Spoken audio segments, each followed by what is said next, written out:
Olá, meu nome é Lucy, sou voluntária das Casas Espíritas da Aliança Espírita Evangélica na cidade de Araraquara.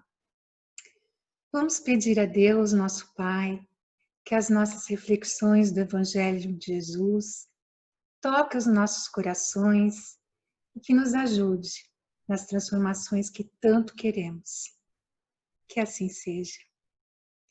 O nosso tema está no capítulo 13 do Evangelho segundo o Espiritismo, que a vossa mão esquerda não saiba o que dá a vossa mão direita. Jesus veio ao mundo para nos ensinar a amar. E uma das suas formas de ensinar era por parábolas. Cada um de nós está num grau de evolução ou num grau de entendimento. É preciso dizer de várias formas, porque aprendemos de formas diferentes. Alguns retêm o conhecimento vendo, lendo, ouvindo, repetindo ou praticando. O fato é que Jesus já sabia disso e ele queria era ser entendido por todos, tanto pelos doutores das leis, como também pelos mais humildes. E a linguagem que ele encontrou era por dar exemplos de seus ensinamentos usando as comparações com os trabalhos, os instrumentos, os recursos utilizados naquela época. Na época de Jesus, por exemplo, era a lei dar esmolas às viúvas e aos pobres, assim como a prática do jejum, que reafirmava um compromisso consigo mesmo, e a prática da oração, que reafirmava um compromisso com Deus. Jesus em nenhum momento nega essas práticas, mas ele nos mostra como elas devem ser feitas para que se tornem autênticas. O capítulo introduz com uma fala de Jesus. Quando derdes esmola, que a vossa mão esquerda não saiba o que faz a direita, a fim de que a esmola fique em segredo. E vosso Pai, que vê o que se passa em segredo, dar-vos-á a recompensa. Essa passagem está em Mateus, no capítulo 6. Nessa fala, vamos principalmente refletir sobre os nossos atos de caridade, o que se passa em nosso coração quando praticamos alguma ação e qual é a recompensa que esperamos. Jesus nos diz que se buscarmos fazer o bem somente para sermos elogiados, não teremos a recompensa de Deus. A reflexão que nos cabe é se de fato estamos buscando agradar, ser reconhecidos por Deus ou pelos homens. Qual é a vida que queremos? Nós já temos as nossas dificuldades de superação, dos nossos vícios, das nossas paixões, e ainda assim cedemos também aos atrativos do mundo. Mas Deus não quer nenhuma desculpa. Ele sabe da nossa imperfeição. E talvez nós é que não sabemos da nossa imperfeição. Quando somos convidados para alguma tarefa, o que não nos falta são desculpas.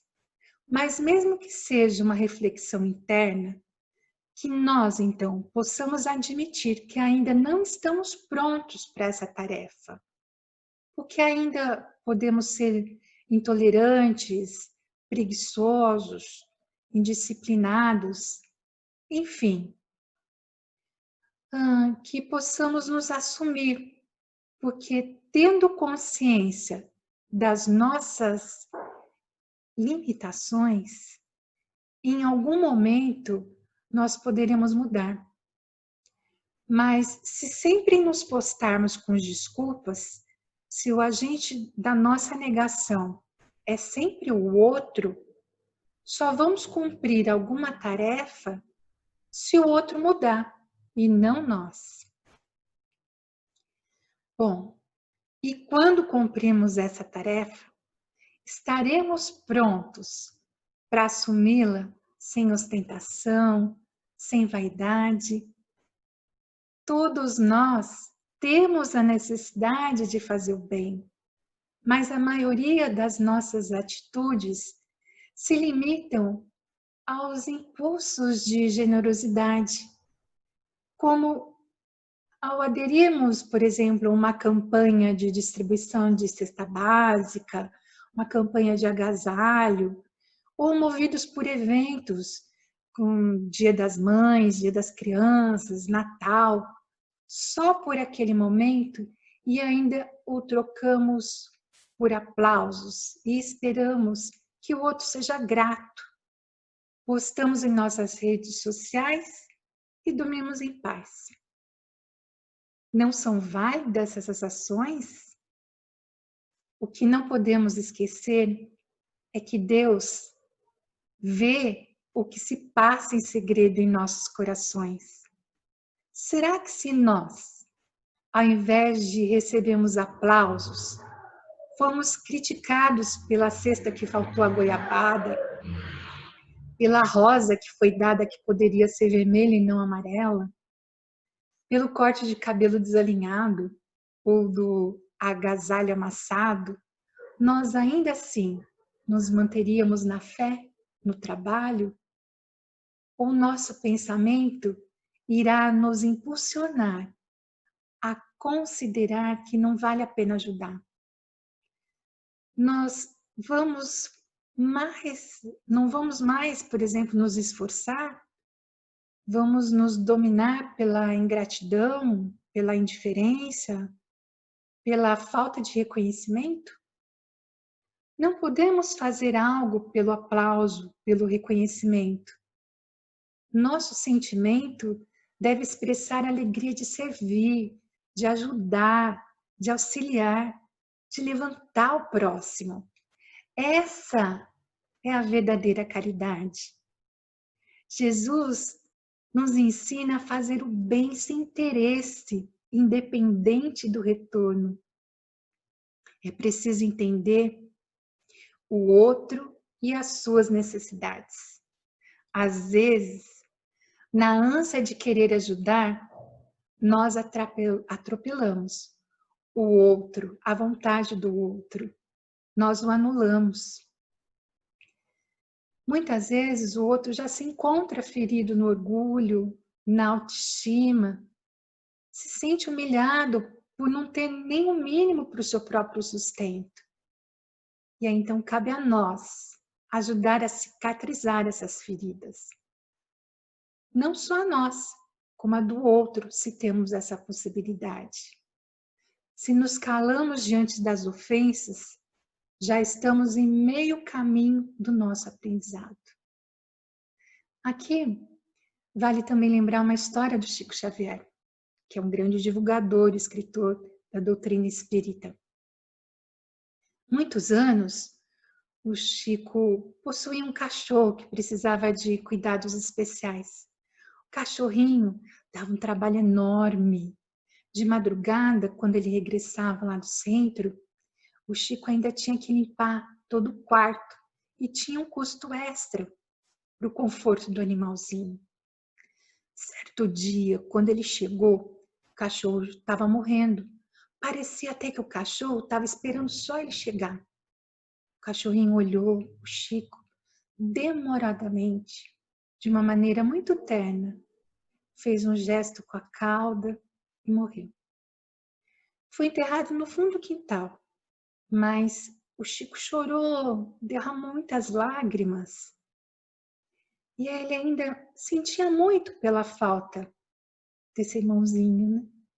Passaram-se alguns meses e uma das suas irmãs lhe disse: Chico, você lembra daquele cachorrinho que você cuidava tanto? Chico, claro que eu lembro, né? Cachorro querido, ainda choro por ele. Olha, eu vou te contar uma coisa.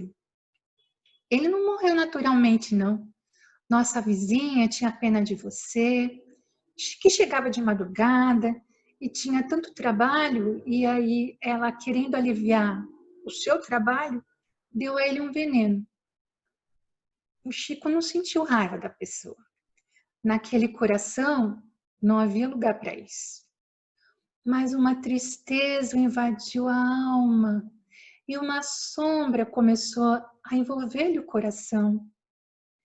Passado alguns dias, o espírito de Emmanuel, que é o mentor do Chico, lhe disse: essa mágoa que você tem no seu coração está atrapalhando o trabalho dos bons espíritos. Você precisa se livrar dela, Chico.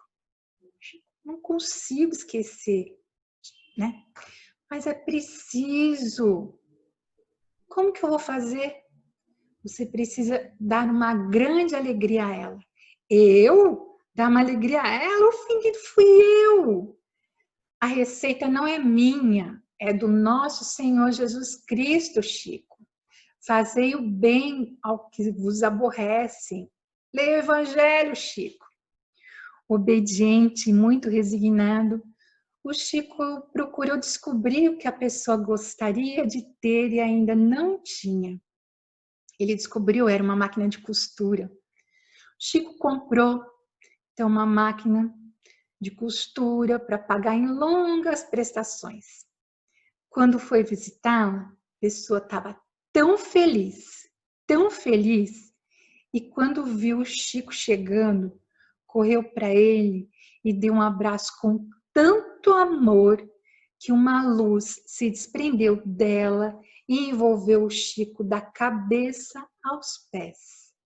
Quando ela o soltou do abraço, a sombra havia desaparecido. A mulher não havia feito o mal.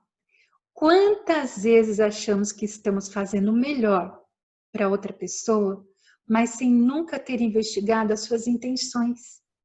É preciso compaixão, é preciso entendimento, é preciso nos desapegarmos do nosso orgulho e da nossa vaidade.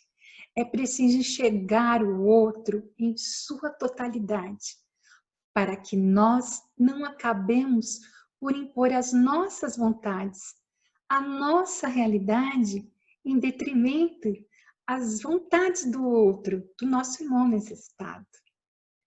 Jesus não esperou retorno. Se ele esperasse, não teria seguido. Ele nos entende e quer nosso bem, porque essa é uma das características dos espíritos superiores. É trabalhar pelos imperfeitos, nós que reclamamos da vida e não nos satisfazemos com nada. Jesus sabia que em algum momento iríamos entender a sua vinda na Terra, ter forças para progredir e agir pela mudança.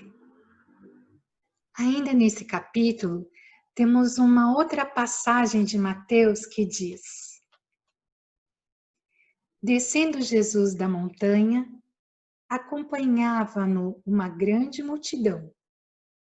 Quando de repente um leproso se aproximou e se prostrou diante dele, dizendo: Senhor, se queres, podes curar-me. Jesus, estendendo a mão, tocou e disse-lhe: eu o quero, estás curado. E no mesmo instante a lepra foi curada. Então Jesus lhe disse: guarda-te de falar disso a alguém, mas vai mostrar-te aos sacerdotes e apresenta a oferta prescrita por Moisés, para que isso lhe sirva de testemunho. Nós acabamos de falar que ao fazer uma caridade, não devemos buscar aplausos. E Jesus pede para o leproso se mostrar. Vamos entender. Na época de Jesus, os doentes, os inválidos, eram excluídos da sociedade. Seus nomes eram literalmente riscados do livro da vida. Era como não ter um documento de identidade. Mas quando se curavam, passavam por um ritual de purificação e seus nomes eram novamente colocados no livro da vida. Voltavam a ter um RG, um CPF. E aí, por isso que Jesus disse essa frase, né? Essa fala. Vai ao encontro dos sacerdotes. O que essa mensagem nos faz refletir? Primeiramente, podemos pensar na fé do leproso. Ele não chega a Jesus e se lamenta. Ele diz: se queres, Senhor, podes me curar. Nos faz pensar em nossas atitudes quando em sofrimento. Quando mais somos testados a exercer a nossa fé, duvidamos da ajuda de Deus, nos desesperamos, não temos a paciência necessária para que possamos aprender com esse sofrimento. Costumamos estar de bem com Deus quando a vida nos sorri e tudo corre de acordo com as nossas expectativas. Mas basta um revés para nos desestruturarmos. Erguemos os olhos e perguntamos: por que comigo, Senhor? Os males que nos afligem, muitas vezes, são reações e ações nossas. São consequências das más escolhas que fizemos na vida. As provas que enfrentamos são, na verdade, um bem, pois nos ajudam a cultivar a humildade, a paciência, a aceitação, preparando-nos para uma vida futura. Se tivermos fé em Deus e confiança nas leis divinas, vamos encarar o sofrimento como um resgate, um pagamento de dívidas contraídas. Isso nos permitirá enfrentar os reveses com mais calma e confiança, superando as provas da vida. Uma outra reflexão dessa passagem é pensar numa segunda chance, nos recomeços. O leproso, como um homem curado, pôde voltar a participar da sociedade. Quantas oportunidades a vida nos oferece de recomeçarmos. No princípio de um ano novo, ou mesmo no momento que estamos vivendo. São comuns as promessas de modificação do próprio comportamento. Surgem projetos de dietas, de economias, estudos e dedicação a diversos objetivos. Tem-se aí o desejo de romper com a inércia, com velhos hábitos prejudiciais. Muitas vezes, ao refletir melhor sobre o que fizemos, nós experimentamos um atroz arrependimento. Nem sempre é fácil voltar sobre os próprios passos e refazer o passado. O que queremos mesmo é voltar e agir com dignidade. Mas um padrão de comportamento mais nobre para o futuro sempre pode ser adotado. Mas Deus nos conhece, não guardamos segredos a Ele, e Ele, atento à nossa fragilidade, nos perdoa e aprova qualquer recomeço, seja em qualquer fase da nossa vida. Basta desejarmos com fé. Como curou o leproso, Jesus só espera nosso pedido. A mensagem do Evangelho de hoje nos traz a oportunidade de repensar as nossas atitudes, de quando nos dedicarmos nos trabalhos, seja ele voluntário ou qualquer outra tarefa que nos dispusermos a realizar, que façamos com total dedicação, que estejamos presentes de corpo e de alma para sentir o bem que é revertido para nós mesmos, em primeiro lugar. Não vamos nos entregar apenas aos impulsos generosos, como fazer algo apenas em datas comemorativas ou nas catástrofes. Tem tanta gente precisando do nosso auxílio. Vamos olhar para o lado. Há milhares de desastres particulares. A verdadeira generosidade vai de encontro, vai atrás, ir ao encontro de pessoas que estão com dores, sair do julgamento da crítica, Vamos sair do nosso conforto, vamos declinar de um sábado, uma novela, uma maratona de seriados, de uma festa. Sempre haverá desculpas, todo dia temos algo particular para fazer, mas precisamos sair do nosso mundo. Vamos doar despretensiosamente, vamos suar a camisa, praticar o evangelho, vencer nossas imperfeições. Afinal, não foi para isso que viemos à Terra? Tem muito trabalho a ser feito e podemos fazê-lo, não para ter algo para postar nas nossas redes sociais, mas porque queremos, podemos e fazemos por nós, por nossa sociedade, por um mundo melhor e, sobretudo, para honrar o nosso compromisso com Deus. Que Jesus possa nos abençoar nessa caminhada e muito trabalho no bem a todos nós. Que assim seja.